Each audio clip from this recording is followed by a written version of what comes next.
everybody, to New Day Northwest. We've been talking about the bad news and the good news about trying to get pregnant when you're racing the fertility clock and you're older than 35. With us is a mother who represents the good news, which we're very happy to tell you about. Meet one of Dr. Nancy Klein's patients from Seattle Reproductive Medicine, Lucinda Stewart. Welcome. Thank you very much. So glad you're here. And who is this? This is Charlie Stewart. This is proof of performance. Can you say hi? Proof of success right here.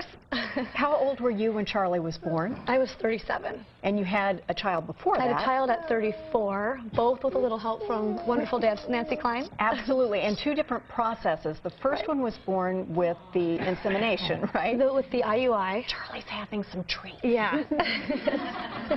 And that was pretty simple, right? First one was pretty simple. We tried naturally for a year. It didn't work. I wasn't too nervous about it. Sorry. So I wasn't really in a hurry to accelerate it. And just with a little help with the IUI, I got pregnant. The second one, natural wasn't working. IUIs didn't work. Clomid didn't work. And I quickly was I'm on a train to be 40 not too long, so I went straight to IVF. Right. And Dr. Klein, she was over 35 at that point, yes, right? So yes, things were kind of changing in terms of how fast you'll ratchet up. We were having to escalate. What was that experience like for you? I don't really know I know what happens, I guess, in a technical sense in IVF, but how did you feel and respond to that treatment? You know, I actually, emotionally was kind of like, well, gosh, you know, I'm unexplained infertility, nothing's wrong with me, why am I here? But as soon as I kind of got over that, the physical strain was super light. That's the shock to me. It was 6 weeks, maybe 10 appointments, a little bit of drugs, a few shots, and you're pregnant. Did you take the first time? The first time, That's incredible. So, I know, it was a wonderful option when you feel like you're kind of at the end of the road. Yeah. So. Well, I think something people don't understand if they haven't been through it. Would you like Kim? Sorry. Yeah. You know, see your lovely little nanny right over there? Kim is here. Kim, do you want to have Charlie? Charlie, do you want to have Kim? Yay. Or do you want to just join it? Let's hear it. Let's hear it for when you got some extra help and another pair of hands.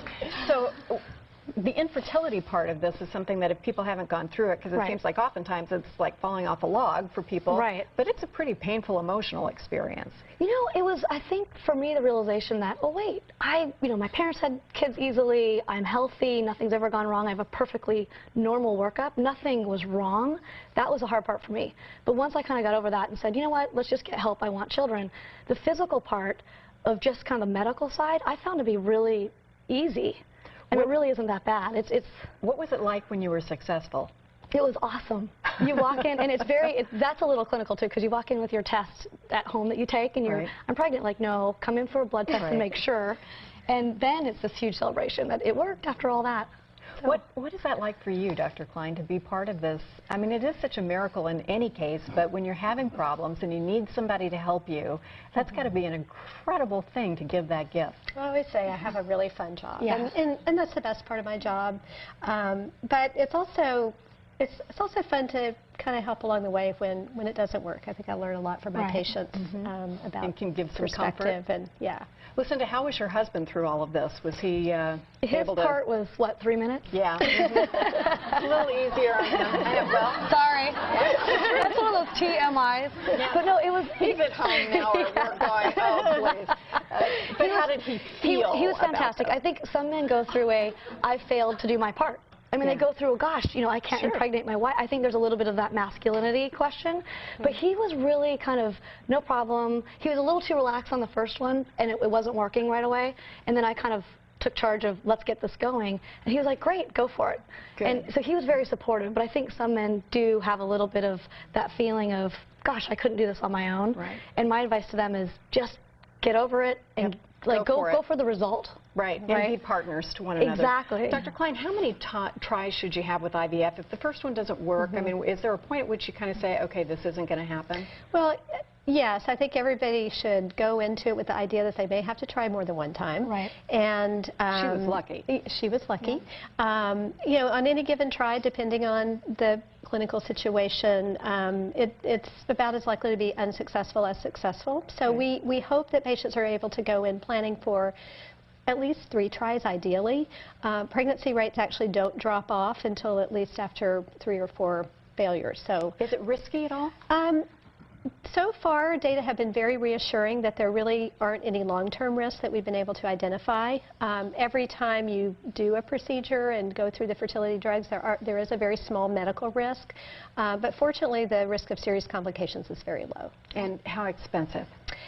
Cost is another barrier. Yeah, it's a big deal. I would say, you know, again, there's variable cost depending on dose of medications and protocol, but probably on average, most couples will spend around $15,000 for IVF. Per try, right? Per try. Yeah. All right. Well, it's just wonderful when it works. Lucinda, congratulations. Thank you. You have 2 beautiful boys, right? Very happy. Any chance of a third? We're in the talking mode. In the talking mode. I don't know Better talk if fast. you know this, but I'm 40. She's like, TikTok. you actually have to do more than talk, but I think you know that now, so that's okay. If you'd like to set up an appointment with Seattle Reproductive Medicine, we've got a link set up on our website, king5.com/new day. Thank you so much. Dr. Klein and Lucinda, we appreciate you joining us. I know this can be a very personal topic, but you've explained it really well, and we appreciate your sharing, and it was great to see Charlie. Way to go, Charlie.